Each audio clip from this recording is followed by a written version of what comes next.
시간 맞춰서 자리해 주셔서 감사합니다.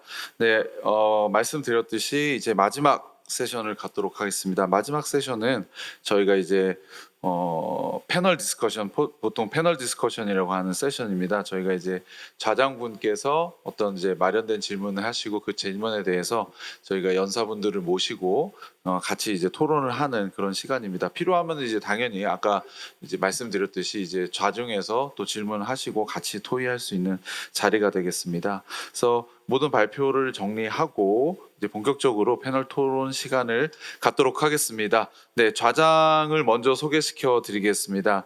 여기 앞에 앉아 계신 좌장님은 한국기술교육대학교 최수진 교수님이시고요.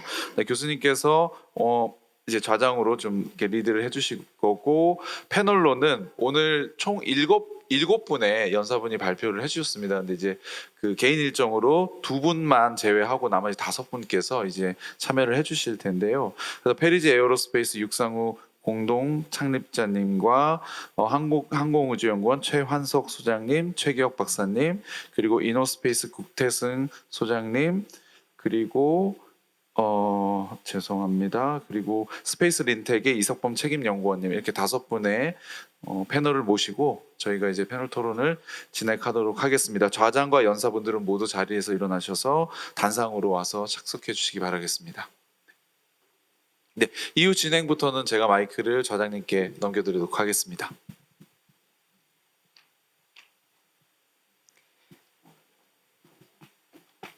네, 안녕하십니까. 한국기술교육대학교의 최수진입니다. 네, 바쁜 와중에도 참석해 주신 연사님께 정말 감사드립니다. 사실 이 포럼 같은 경우는 8월에 저랑 최세영 학생이랑 최세영 학생 저를 좀 찾아와서 박사님 이런 게 있어요 해갖고 제가 그냥 아무 생각 없이 이렇게 있다가 그래, 위성은 이미 위성하는 회사들이 많이 있고 발사체도 국내 항우연 이제 정부기관뿐만 아니라 이렇게 이제 그 민간 회사도 있는 와중에 학부생 입장에서 무언가 해볼 만한 어떤 우주 관련된 주제가 있을까 이런 얘기를 막 하다가 제가 그냥 서브오비탈 해보자. 어차피 그쪽은 아직은 우리나라에서 많이 이야기되지 않고 해서 이제 서브오비탈 쪽을 이야기했는데 이제 마침 최세영 학생이 아까 전에 보신 것처럼 이제 고등학교 때 본론을 띄워서 하는 그런 거랑도 좀 잘 맞고 하면서 이제 어떻게 그냥 이야기가 좀 급하게 이렇게 진행되고 이제 또 우리가 섭외를 조금 최세영 학생이 너무 열심히 잘 해주는 바람에 과총에서도 굉장히 조금 긍정적으로 많이 평가를 했던 것 같습니다. 아마 이게 포럼이 2개인가 3개인가 4개인가 있는데 가장 큰 금액으로 이렇게 이제 그 포럼 비용을 받아서 진행하다가 또 우여곡절이 있었지만 어쨌든 오늘 이렇게 제가 봤을 때 굉장히 성공적으로 했고 무엇보다도 이제 최세영 학생이 사실 학부 1학년이 뭔가 이런 걸 하는 게 굉장히 어려운 거고 저 친구가 사실 북치고 장구치고 다 하고 굉장히 힘들었습니다. 그렇지만 이제 어쨌든 간에 이제 여기 참석을 해주셔갖고 빛내주셔서 너무 감사드리고 그러면서 저도 사실은 이렇게 서브오비탈 쪽이 우리가 한번 같이 얘기해보면 좋겠다 이렇게 생각이 들어서 한번 이야기를 해봤습니다. 근데 마침 이제 그 섭외된 우리 발표 연사님들을 보면 항우연에서 이제 3분이 오셨고 그리고 민간 발사체 기업에서 2분이 오셨고 또 민간 이제 의학 바이오 쪽에서도 2분이 오셔서 굉장히 이렇게 좀 뭐라고 하니까 이제 좀 굉장히 좀 이렇게 프로그램이 괜찮다. 그래서 여러분들은 사실은 되게 좋은 어떤 그런 주제에 오셨다고 스스로 이제 제가 평가를 하고 있습니다. 그래서 이게 사실 패널 토의라기보다는 이제 각각의 주제로 충분히 발표를 해주셨는데 제가 듣다가 조금 궁금한 거 위주로 좀 질문을 드리고 플로어에서도 혹시나 이제 자기가 궁금한 게 있으면 어느 분한테 어떤 질문을 드리고 싶다라고 해서 좀 질문하는 시간까지 이렇게 갖도록 하겠습니다. 그래서 일단은 가장 먼저 이제 그리고 여기 우리 최기혁 박사님은 사실은 2015-16년도에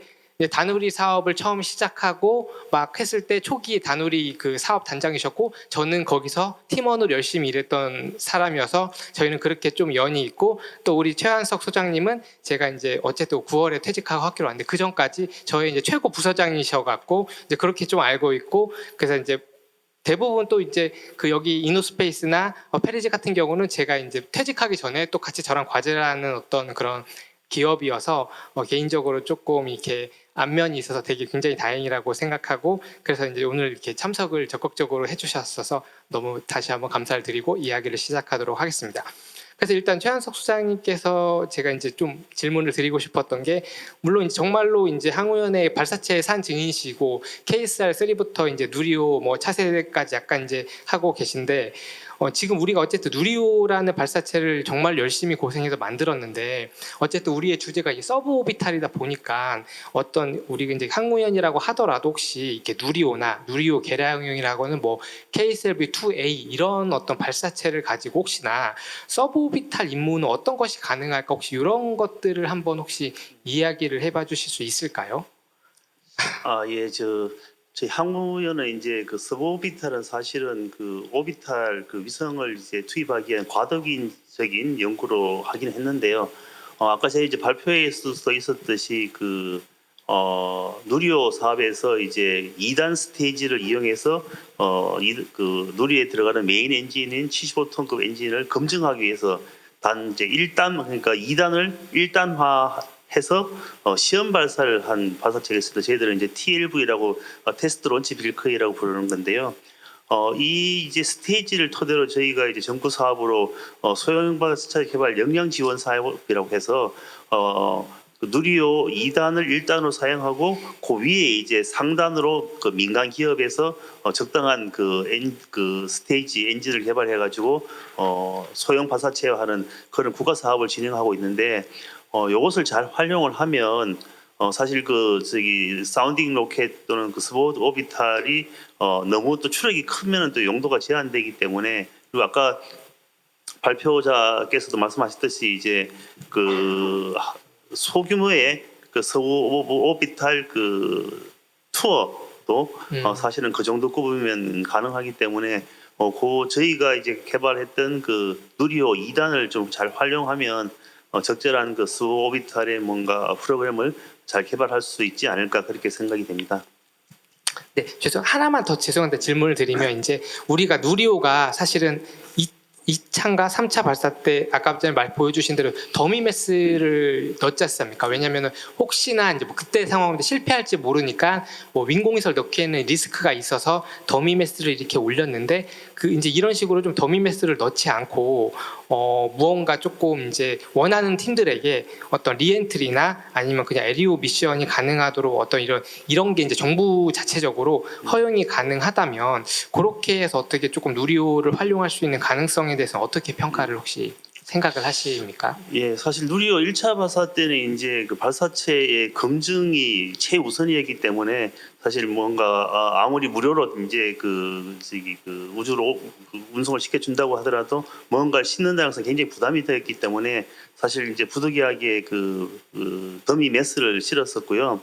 그리고 2차 발사 때부터는 이제 그 주 탑재체가 있고, 그다음에 부탑재체로서 민간에서 이제 우리 큐브 위성 경진대라든지 다양한 또는 그 민간에서 개발한 그 큐브 위성급의 위성을 이제 저희가 공모를 통해서 무상 탑재해주는 그런 그 사업을 했었습니다.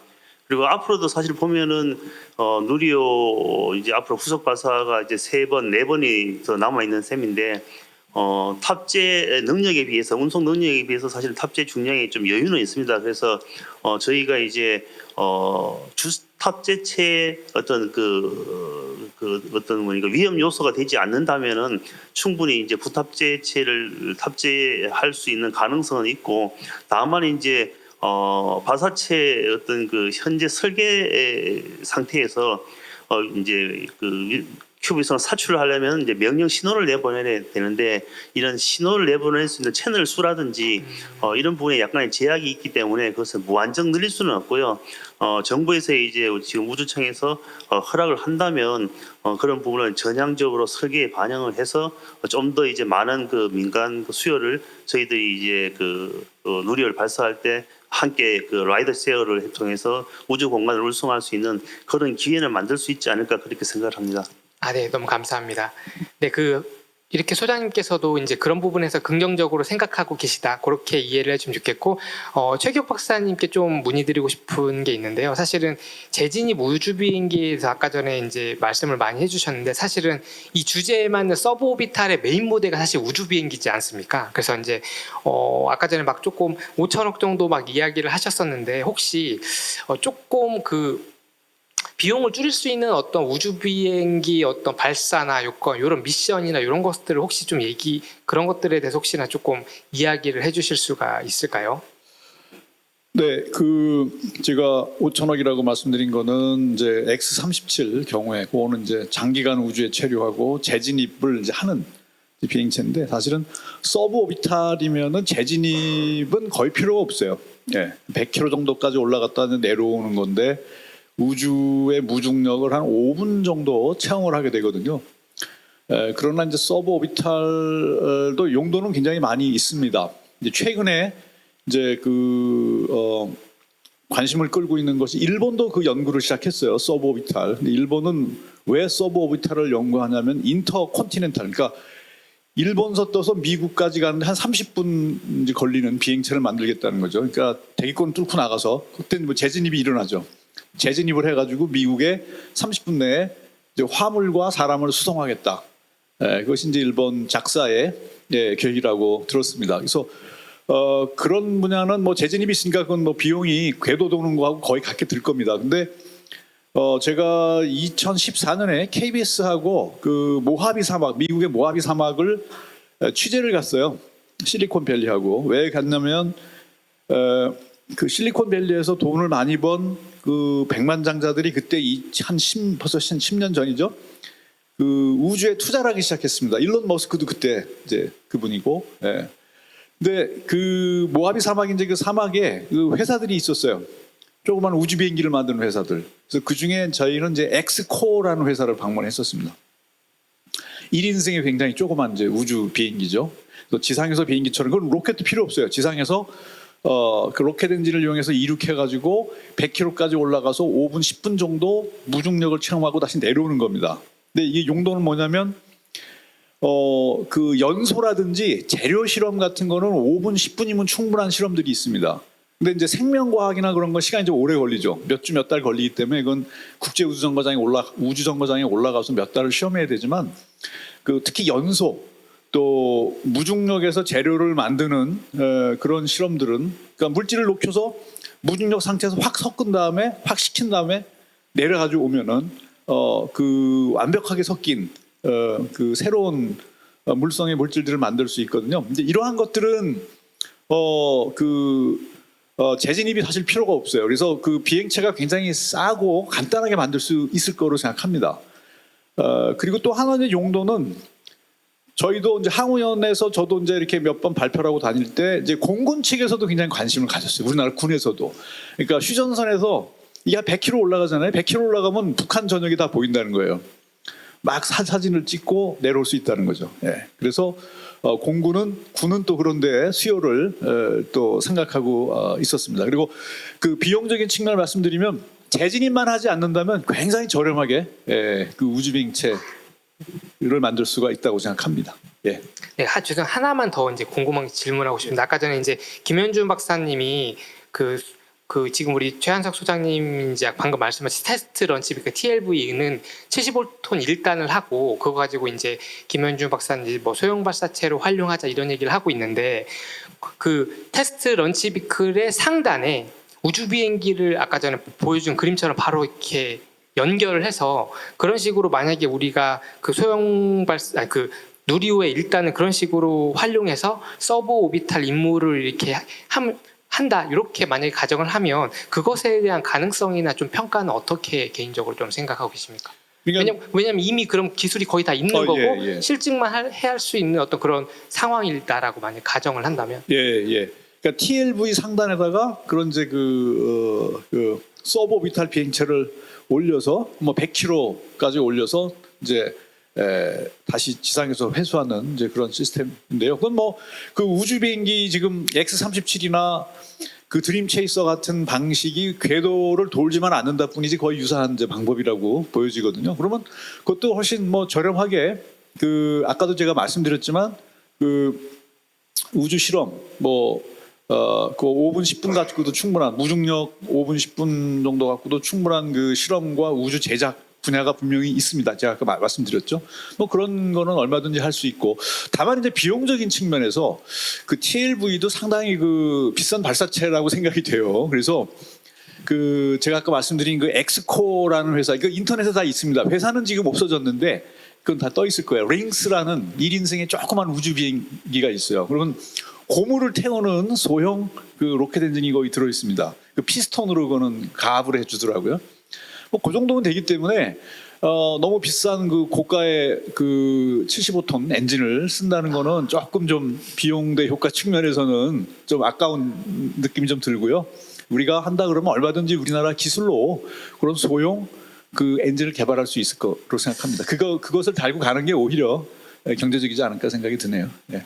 아, 네. 그 75톤이 워낙 그 막 고민해 보면 이렇게 활용성이 있는데 사실 우리 또 최하석 선생님께서 그 75톤에 또 연소기 팀장님도 하시고 나름 이제 하는데 어떻게 최기혁 박사님 말씀하신 대로 그 75톤이 실제로 그렇게 좀 비싼 어떤 가격이라고 혹시 어떻게 생각? 제가 잘 몰라가지고 가격 좀. 예, 사실은 뭐 싸지 않은 엔진이고요. 아, 네네. 예, 그게 이제 뭐 시기적으로는 뉴스페이스 시대였지만 우리 한국에서는 뉴스페이스 정서가 있기 전에 그리고 사실은 최초로 개발하는 거였기 때문에 저희들이 그 어떤 가격 경쟁력보다는 어쨌든 성공에 좀 우선적으로 하다 보니까 조금 보수적으로 설계가 됐고 그렇기 때문에 조금 비용이 비싼 것은 사실입니다. 아, 네. 너무 감사합니다. 예.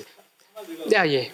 아까 이제 엑스코라는 회사를 제가 방문했을 때 그 사장이 이제 한국하고 협력을 생각하고 있다고 그러더라고요. 근데 그게 여러분 그 경상북도에 보면 예천 비행장이 있죠. 예천에 그 군 비행장이 하나 있는데 거기에서 그 엑스코의 그 링스라는 1인승 그러니까 사람은 2명은 탈 수 있어요. 근데 보통 실험을 하게 되면 조종사만 타고 이제 다른 쪽에 이제 실험 장비 실기 때문에 한 명이 타고 올라가는데 관광 목적이고 2명이 탈 수가 있습니다. 그래서 그걸 갖고 뭐 관광 비즈니스를 하겠다고 실제 우리나라 방문도 했었고 그 신문 보도도 있어요. 여러분 찾아보시면 그때 그 언론에 잠깐 보도가 됐었거든요. 그래서 뭐 우리나라 기술로도 얼마든지 가능하지만 아마 그 시스템 설계도라든지 상당히 남아 있을 겁니다. 그러면 그 회사하고 접촉을 해서 우리나라가 개발해서 뭐 국내에서 그런 걸 시험 운영을 한다든지 지방 공항 그 이렇게 많잖아요, 우리나라. 예, 그래서 그런 데서 그럼 운영하는 것도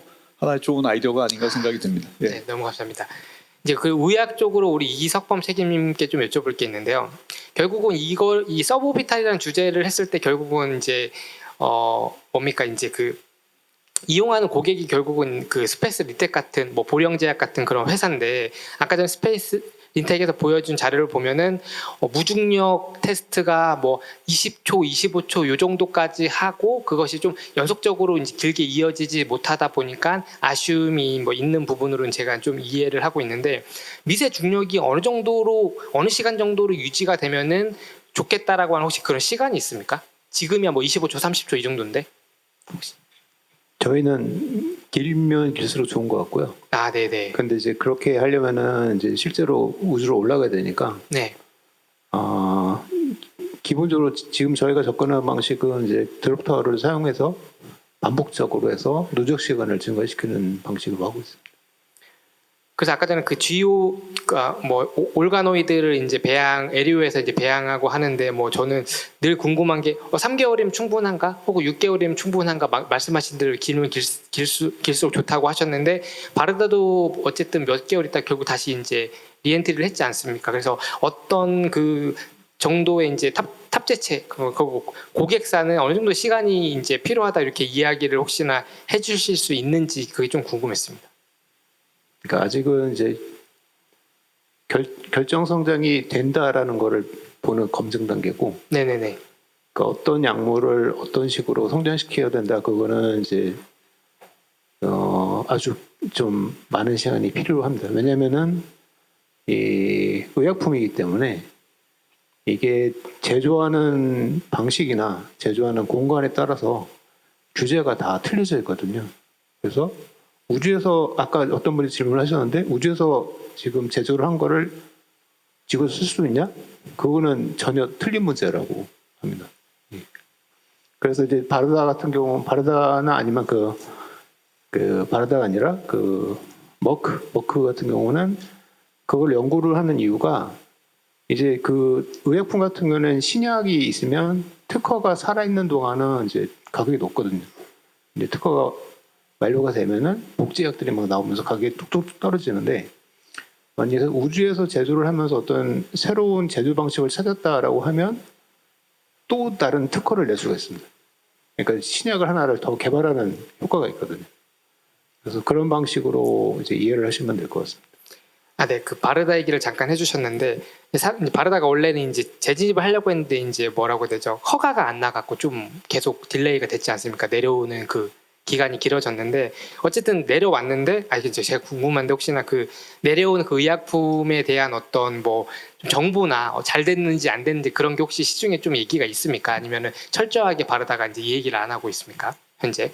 그러니까 뭐 트위터 같은 데다가 올리죠. 뭐 이렇게 잘 됐다. 아, 잘 됐다. 그 실제로 보면은 어떻게 좀 잘 됐다고 평가하십니까? 아니면 그냥 잘 됐다고 하니까 그냥 그런가 보구나. 근데 그쪽에서 이제 실제로 올리지 않죠. 올리지 않고 그런 식으로 약간 흘리는 식으로. 그러니까 말로만 이렇게 하고 그러니까 논문 같은 게 나오긴 하는데 이제 자세한 내용들은 이제 공개를 안 한. 그게 워낙 지금 이제 크리티컬한 단계잖아요. 네, 그러니까. 그럼 똑같이 이제 그 스페이스 린텍도 혹시나 그런 계기가 있으면 일단은 조금 이렇게 흘리면서 조금 이렇게 어떤 곳에서 좀 우위를 가져갈지를 계속 똑같이 이제 고민하실 확률이 좀 높겠네요. 그거 플러스 저희는 이제 신생회사니까. 네? 신생회사니까. 예. 뭐 투자 관련된 이제 투자자들한테 공개를 하는 식으로 하겠죠. 네네네. 예. 네, 한 두세 개 질문이 더 있는데 일단 제가 이제 요건 조금 이따 질문 드리기로 하고 그다음에 이제 좀 민간 주도 발사체를 개발하시는 이제 두 회사 이건 좀 공통 질문이 될 것 같아서 제가 좀 뺐습니다. 죄송한데 뭐 국태승 소장님 계셔서 이노스페이스에서부터 조금 답변을 해주시면 좋을 것 같은데요. 이노스페이스 어쨌든 발사체 포트폴리오가 현재 이제 사운딩 로켓부터 있지 않았습니까? 그래서 이제 일단은 그 발사체 포트폴리오 현재 상에서 이 서브오비털과 임무랑 좀 연계할 가능성이 이제 있는지 아니면은 조금 그거는 조금 이제 어떤 포트폴리오 상이 없는지 그게 좀 제가 궁금한데 혹시 어떻게 답변을 해주실 수 있을까요? 일단 오늘 발표한 자료에서 없는 서브오비털 비클은 준비하는 게 또 따로 진행하고 있고요. 네네. 좀 보완이 좀 있어서 아직 오픈을 못하고 있는 단계고, 그리고 저희가 또 서브오비탈로 크게 보고 있는 거는 재사용 발사체의 대부분 1단부가 재사용되니까 그 부분 자체가 대부분 서브오비탈 비행이고 그런 과정 자체를 효율적으로 안정적으로 하는 것 자체가 저희가 이제 그 발사체 전체 시스템을 갖다가 효율적으로 하는 부분이라고 생각하기 때문에 그 부분을 안정적으로 서브오비탈 비행할 수 있는 거를 기반을 준비하는 게 저희로서 가장 큰 업무 중에 하나입니다. 네. 그 동일한 질문을 우리 육상호 너무 길어서 제가 선임팀장님이라고 좀 부르겠습니다. 육상호 선임팀장님께서는 똑같이 페리지가 발사체 포트폴리오에 이제 아까 전에 제일 마지막 부분에 여기는 거의 1000km까지 1000초 이상 이렇게 이야기를 하셨는데 어떻게 지금 뭐 고객이 있다면 아니면 고객을 어떻게 발굴해서라도 이제 서브오비탈 임무를 이제 어떻게 좀 하실 건지 좀 제가 질문을 드려도 될까요? 동일하게. 아까 말씀드린 것처럼 이제 아까 바이오 쪽에서도 뭐 이제 주 단위로 물론 시간이 필요하다 하셨지만 그 정도의 시간이 아니라 이제 수분 또는 10분 내지에 좀 가능한 그러니까 한 20분 내지에 좀 가능한 긴 시간에서 이제 무중력을 이제 제공받고 싶다 하시면은 그렇게 고도를 높여서 저희가 서비스를 가능을 할 것 같고요. 그거 말고도 이제 아까 제가 마지막에서도 슬라이드도 말씀드린 것처럼 이제 무중력을 이용하다기보다는 그 이제 옵틱 하시는 분들이 그 이제 우주 망원경을 바로 만들어서 쏘면은 물론 좋겠지만 우주 망원경이라는 것 자체가 이제 엄청난 국가 예산이 사실 들어가고 그리고 굉장히 비싸고 그걸 올리기 위해서 또 이제 궤도 발사체가 필요하다 보니까 그 전에 거기에 들어가는 핵심 기술들을 이제 검증하기 위해서 이제 서브오비탈 중궤도 발사체를 이용을 해서 거기에 이제 발사를 해서 그 우주상에서 정말 그게 제대로 잘 작동하는지를 보겠다. 사실 그거는 미소중력을 이용하는 게 아니라 그 대기 밖을 나가고 싶은 거거든요. 이제 그거 같은 경우는 아까 제가 말씀드린 것처럼 그 최소한의 이제 발사체 자세 제어가 요구가 된다. 그렇게 되면은 뭐 RCS라던가 뭐 이제 좀 사이즈가 작은 발사체 같은 경우는 뭐 리액션 쉴도 사용을 하고요. 이제 그런 기술들이 또 추가로 필요할 것 같습니다. 네, 아무래도 고객에 따라서 이제 발사체를 이제 제공하는 회사들은 이제 고민이 많을 것 같은데, 아까 우리 국소장님 말씀하신 것처럼 재사용 발사체 자체가 서브오비탈이다라고 이제 말씀하신 부분에서 갑자기 드는 생각이, 그럼 거기 안에다가 스페이스 린트카드 회사들이 뭐 몇 분이라도 나는 잠깐 실려갔다가, 어차피 재사용 발사체는 만약에 펠컨9처럼 한다면 또 이제 수거도 용이하니까 거기 어떻게든 이렇게 들어가서 우리의 어떤 그 제품의 어떤 그 실험 결과를 보고 싶다, 이렇게 하는 팀이 이제 있을 것 같습니다. 그래서 우리 가끔 여행 가면은 뭐 어디 괌 간다 그러면 나 그 가방이라도 넣어줘, 나 그냥 가방이라서 이제 비행기 짐에 실려갈게, 이렇게 농담으로 하는 것처럼 조금이라도 여지가 있으면 이런 그 과학이나 이렇게 이제 그 뭡니까 바이오 하시는 분들은 그런 마음으로 늘 이렇게 관심을 가질 것 같아요. 물론 그게 이제 발사체 개발이나 어떤 운용에 큰 어떤 무리가 없다면 막 그런 것들을 조금 연계해서 어떻게 서로 간에 좀 이렇게 가능성을 열어볼 수 있는 그런 여지가 혹시 있을 거라고 생각하시는지, 그러니까 국소장님부터 혹시 답변을 해주실 수 있을까요? 예, 일단 저희가 지금 한빛 나노 발사체를 지금 준비하고 있는 단계인데, 지금 저희는 그 1단하고 2단에 페이로드가 각각 있습니다. 그러니까 보통 2단에만 페이로드가 있는 게 당연한 건데, 지금 1단에는 특이하게 저희는 관성합법 장치를 개발한 업체한테 위탁을 받아서 항법 장비를 1단부에 탑재를 해서 데이터를 송신해 주는 서비스를 제공하고 있습니다. 물론 그거에 대한 전체 항정계통이라든지 그런 부분 시스템 복잡도는 올라가지만, 저희 시스템을 믿어주고 저희에게 실어준 고객들이 있기 때문에 그런 부분에 대한 서비스를 할 수 있고, 그리고 바이오 모듈 같은 경우로도 고객이 원할 경우에 탑재 가능하지만, 가장 큰 거는 이제 회수를 해야 한다라는 부분이 좀 어려움이 있기 때문에, 그런 준비가 되는 상황에서는 저희도 최대한 고객에 응답을 할까 계획하고 있습니다. 네, 너무 감사합니다. 혹시 육상호 선임팀장님은 어떻게 좀?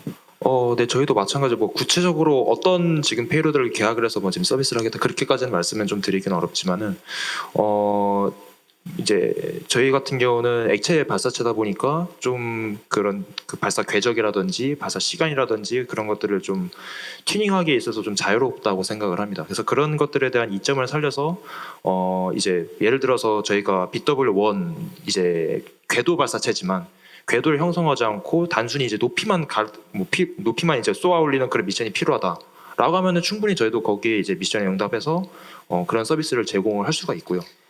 네, 사실 제가 질문을 드린 의도는, 어쨌든 이 방송을 여기 오프라인으로 들으시는 분도 계시지만 나중에 뭐 이렇게 유튜브나 이런 걸로 들으시는 분들이 저 발사체 회사들이 저런 것까지 염두하고 있구나를 알게 되면, 오히려 이제 그분들이 이제 발사체 회사를 직접 찾아가고, 사실 대부분의 이제 국내에 있는 어떤 페이로드 되신 분들은 그들은 사실 국내에서 발사기를 굉장히 원하고 있습니다. 왜냐하면은 아시다시피 가지고 나가면 출장비 들고 여러 가지 이제 복잡한 비용들이 많이 들기 때문에, 누구보다도 국내에서 발사하고 싶은 것은 발사체 회사가 아니라 이 탑재체를 갖고 있는 회사들이거든요. 그래서 이제 그분들이 요 장면을 보면 나중에 이제 발사체 회사들이 저런 마음이 있다는 것을 아시면 서로 이렇게 좋은 일이 일어날 수 있기를 바라는 마음에서 그렇게 사실 제가 좀 유도 질문을 드렸고요. 그리고 어쨌든 이 발사체를 공급하는 회사가 결국은 우주로 나가는 어떤 이제 시작점이다 보니까, 이제 우리 그 TLV, 우리 항우연에 있는 그 75톤 엔진은 뭐 우리 최현석 소장님 말씀하신 것처럼 처음부터 이제 우리가 뭐 어떤 경제성이나 이런 걸 가지고 만들지 않았기 때문에 지금이야 좀 이렇겠지만, 여기 이제 발사체를 개발하시는 어떤 회사 입장에서는 저는 어떤 생각을 하고 있냐면, 우리 최기혁 박사님께서 말씀하시는 그 우주 비행기를, 예를 들어 75톤 일단은 너무 용량이 크고 비싸니까 여기 이제 지금 테스트 런치하는 어떤 이노나 페리지에서 자기의 어떤 그 이륙 중량이 맞는 우주 비행기를 거기에다 딱 장착을 해서, 그 다음에 1단은 뭐 우리 국소장님 말씀하신 것처럼 회수하고, 2단은 우주 비행기가 어쨌든 날개를 갖고 있으니까 뭐 특정한 임무를 하다가 또 회수, 너무 중요한 회수를 그런 식으로 연계하는 방안에 대해서 혹시 어떻게, 그 발사체 회사에서는 제가 지금 이렇게 좀 즉흥적인 이런 질문을 드렸을 때 혹시 가능성이나 이런 것들에 대해서 혹시 좀 답변을 해주실 수 있을까요? 일단 저희는 그 고객이 원하는 서비스는 뭐든지 다 대응하겠다는 마음으로 발사체 업체를 운영하고 있고요. 그에 따라서 뭐 1단부에 상단부를 어떤 특정한 시스템을 인테그레이션 한다든지 하는 거에 대해서 당연히 열려 있는 자세로 대응할 겁니다. 다시는 언제 대신 그 특정한 형체의 우주 비행체가 들어갔을 경우에는 전체 공력적인 측면에서는 좀 기존 발사체와 틀린 부분이 많기 때문에 그런 부분에 대한 많은 좀 사전 준비라든지 제어권 이양이라든지 그런 부분에 대해서는 좀 많은 준비를 하면서 진행해야 할 것 같습니다. 네, 혹시 네. 네, 저희도 그 발사체 회사의 목적 자체가 뭐냐고 하면 당연히 이제 페이로드를 우주에 이제 올려다 놓는 거기 때문에 뭐 저희만 있다고 해서 이게 운영이 될 수가 있는 회사도 아니고 당연히 이제 그 페이로드 고객이 있어야지 저희도 이제 같이 상생하면서 운영이 될 수가 있다 보니까 당연히 그런 미션들이 오면은 거기에 맞춰줄 수 있는 충분한 저희는 의지를 가지고 있고 아까 우주 비행기 말씀해 주셨는데 그 사실 이거는 뭐 저희 회사 입장은 아니고 제 생각입니다만 이거는 좀 제도적으로 제가 좀 개인적으로 바라는 건데요. 그 우리나라 공항에서 이제 로켓 발사장이라고 하면 뭔가 되게 특별하고 그렇지 않습니까? 하지만 이제 민간 공항을 이용을 해서 비행기 형태로 올라가서 거기서 이제 그 로켓 엔진 번을 하고 그게 이제 궤도로 나아갈 수 있다면 그러면은 조금 더 그 스페이스X가 지금 재사용으로서 뭔가 다른 포문을 열었듯이 그런 방법이 뭔가 새로운 방법이 좀 또 다른 포문을 열 수 있지 않을까 좀 그렇게 생각을 합니다.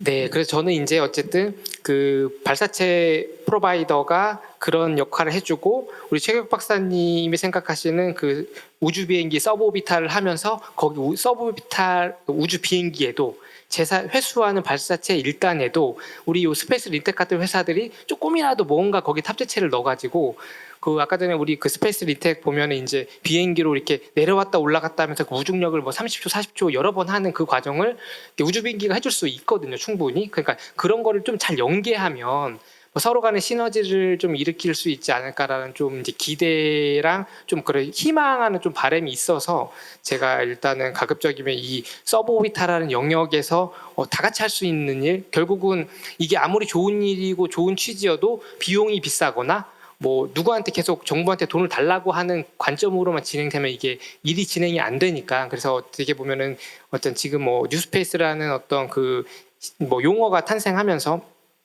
우리가 그런 것들을 같이 이제 고민해 보면 좋지 않을까라는 생각이 좀 들어서 제가 이제 말씀을 드렸고, 그래서 발사체 회사들은 전향적으로 늘 이제 고객분들의 어떤 요청 사항에 귀 기울일 마음이 있다라는 것을 확인했고, 그리고 이제 어쨌든 간에 이렇게 탑재체 회사들은 국내에서 발사를 굉장히 희망하고 있기 때문에 다양한 탑재체 회사들이 이제 요 발사체 프로바이더랑 같이 이렇게 뭔가 일을 하고 그게 에리오라고 하는 저궤도 영역뿐만 아니라 이렇게 이제 서브오비탈 영역에서도 무언가 일이 됐으면 하는 바람이 좀 있습니다. 그러면 이렇게 좀 이야기를 하고, 혹시 아까 전에 우리가 뭐 이렇게 다 이제 연사님들께서 발표를 해주셨는데 내가 꼭 오늘은 이 질문을 어떤 분에게 하고 싶다라고 하신 분이 계신다면 지금 이제 손을 들여서 어떤 분한테 질문을 해주시고 그렇게 답변하는 시간 한번 가져보면 좋을 것 같은데요. 혹시 이제 질문을 좀 받도록 하겠습니다. 그럼 뭐 죄송한데 여기 그 마이크를 이렇게 좀 가져다 주시면. 네, 안녕하세요. 경희대 이기원입니다.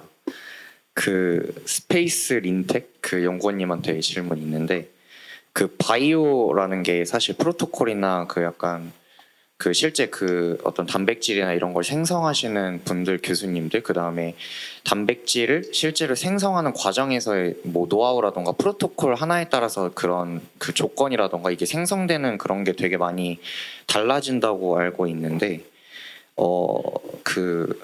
이제 그렇게 어려운 바이오를 이제 우주에서 했을 때 그런 경제적인 이점이 있다고 생각하시는 거잖아요. 근데 아까 말씀해 주셨던 뭐 그 머크라는 회사에서 그런 뭐 단백질 결정이라던가 이런 거를 만드는 거에서 가능성을 보셨다고 하셨는데, 그러니까 그게 이제 사업을 할 만큼 그 가능성이 확고한지가 조금 궁금합니다. 이게 아무래도 그 연구원님이시니까 이게 기술적으로 봤을 때 바이오테크라는 그 이 분야의 특성과 그 다음에 이걸 뭔가 할 때 그 약간 도전할 만한 가치가 있는지, 그러니까 당연히 가치는 있겠지만 좀 그 리스크가 굉장히 크고 우리가 우주에서 뭔가를 더군다나 단백질을 이렇게 해본 경험이 사실 많이 없잖아요. 그러다 보니까 그 연구 결과를 얼마만큼 신뢰하고 계시고 사실 그걸로 사업도 하고 계시니까 그 약간 확신의 근거가 뭔지가 조금 궁금합니다. 일단 이제 리스크가 크다고 하셨는데 리스크가 그렇게 크지는 않은 게 이제 지금 뉴스페이스 시대라고 그래서 이제 비용이 점점 내려가잖아요. 제가 제 경험상 이제 어떤 연구나 아니면은 단일 생산을 하다가 양산으로 들어가면 비용이 기하급수적으로 떨어지거든요.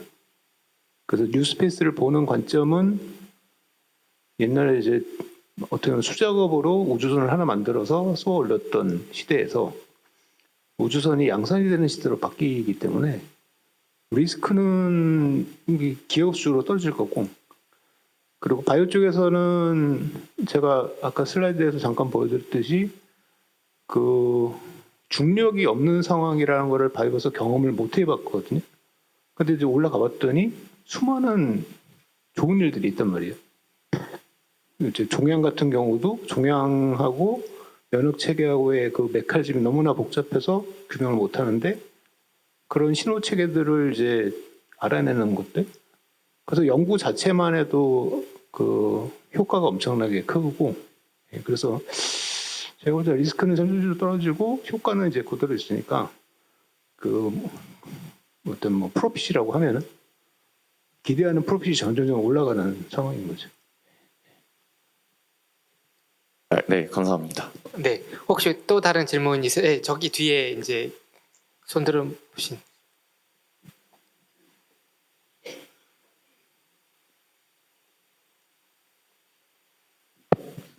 네, 안녕하세요. 전국대학교 로켓연합회 회장 신동욱입니다. 최한석 소장님한테 질문 드리고 싶은 게 있는데요.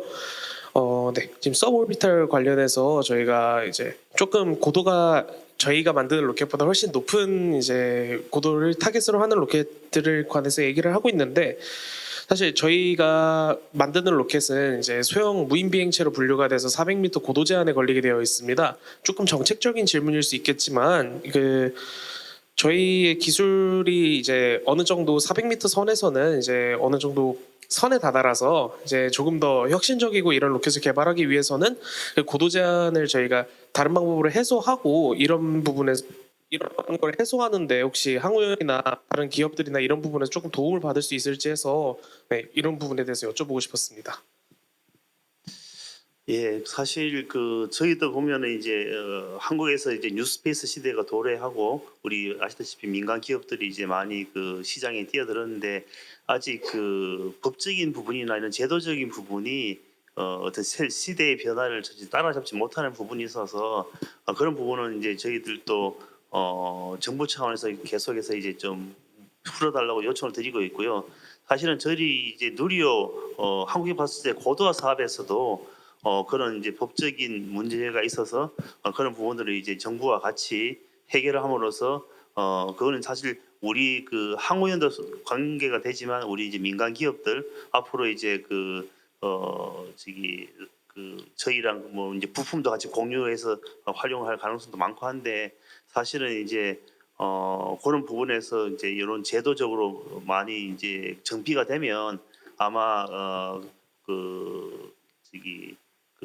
군사용으로 개발된 그런 부품을 민간에서 활용하는 부분에서도 굉장히 법적인 규제가 풀리고 해서 도움이 될 거라고 생각하고 아까 말씀하신 그런 고도 부분도 사실 이제 이런 민간의 그 우주 개발을 활성화시키려면 과거에 사실 수요가 없던 시대를 벗어나서 뭔가 제도적이나 법적인 이제 정비가 돼야 되는데 그런 부분에서는 이제 꾸준히 수요를 제기를 하면 지금 정부에서도 결국은 이제 우주를 어떤 그 경제적인 그 점프의 기반으로 생각하고 있기 때문에 적극적으로 고려를 하지 않을까 그렇게 생각합니다. 네, 답변 감사합니다. 네, 혹시 뭐 마지막으로 혹시 질문 하나. 네. 일단은 그 아까 전에 저도 이석범님한테 또 질문이 있는데요. 아까 저분께서 그 경쟁성이 있냐라고 얘기를 하는데 제가 좀 답변 드리고 싶은 게 지금 경쟁성이 있는 게 제가 특허 사무실에서 일을 하잖아요. 근데 독점을 하고 그 나라마다 이게 의료 보험법이 다 달라요. 그래서 독점을 하게 되면은 이제 한쪽이 독점하게 되면은 아무래도 제약할 때 가격이 올라가니까 아무래도 그런 경쟁 구조에서 수요가 나타난다고 생각을 해서 그 제약 그 스페이스 제약 관련된 그런 사업을 의료 계통에서 끼어들지 않나라고 조심스럽게 생각하고 있고, 두 번째는 제가 봤을 때 중력으로 인해서 이제 피가 위로 올라가는데 그러면 예상할 수 있는 게 바로 저혈압 증후군을 예상할 수 있는데, 그게 지속되면은 아무래도 뇌졸중 그리고 치매가 좀 유발이 돼요. 근데 거기서 또 문제가 뭐냐면 뭐 LDL 콜레스테롤 수치도 좀 확인을 해봐야 될 것 같아요. 저는 이석범님한테 되게 궁금한 게, 아까 회사들 보니까 치매 개발 관련된 거잖아요. 근데 좀 뭐 저혈압, 고혈압, 뭐 우울증 이렇게 같이 동반되면은 뇌경색으로 쓰러져서 치매까지 유발되기 때문에 치매 개발이 활성화되거든요. 그래서 아무래도 스페이스 사업하면서 원치 않게 되게 다양한 그런 질병들이 우연하게 좀 발견이 돼서 인류가 해결이 됐다고 생각하는데, 그게 가장 해결이 돼야 될 게 바로 고령층이 많아지니까 저는 치매 개발에 굉장히 도움이 많이 된다고 좀 보고 있고, 그리고 저는 석범님한테 질문하고 싶은 게 뭐냐면, 그 혹시 우주 거기 공간에서 혹시 특수한 그 인체에서 생리 그런 체크를 했을 때 콜레스테롤 수치라든지 뭐 저혈압이 많았다든지 인체에 뭐 특이한 점이 있었는지 좀 그게 궁금해요. 생리 수치. 아까 이제 보령 대표분께서 잠깐 보여주셨는데, 아마 올드 스페이스 시대에 그 20년인가 30년 동안 우주인이 300몇 명이잖아요. 그러니까 우주에 대한 거에 대한 문제가 데이터가 부족한 거예요. 네. 그래서 뭐 그런 연구들이 있어요. 그러니까 알츠하이머 같은 경우 이제 우주 공간에서 그게 이제 가속이 된다. 그래서 이제 인체를 갖고 실제 할 수 있는 것들은 한계가 있기 때문에 아까 보여드린 오가노이드 이제 그 스템셀에서 분화해서 인공 장기를 만들고 그걸 기반으로 해서 이제 연구를 하는 그런 거를 이제 지금 막 이제 시작을 하고 있는 단계라고 보시면 되죠. 네, 감사합니다. 뭐 좀 추가적인 질문은 이따 끝나고 하시면 좋을 것 같고요. 이제 또 이제 내려가셔야 되는 분들이 많아가지고 너무 이제 좋은 포럼에 참석해 주셔서 감사드린다고 말씀드리고 싶고, 또 뭐 또 기회가 있으면 또 뵙도록 하겠습니다. 오늘 그 참석해 주신 연사님께 박수 한번 해드리고 마치도록 하겠습니다. 네, 안녕히 계십시오.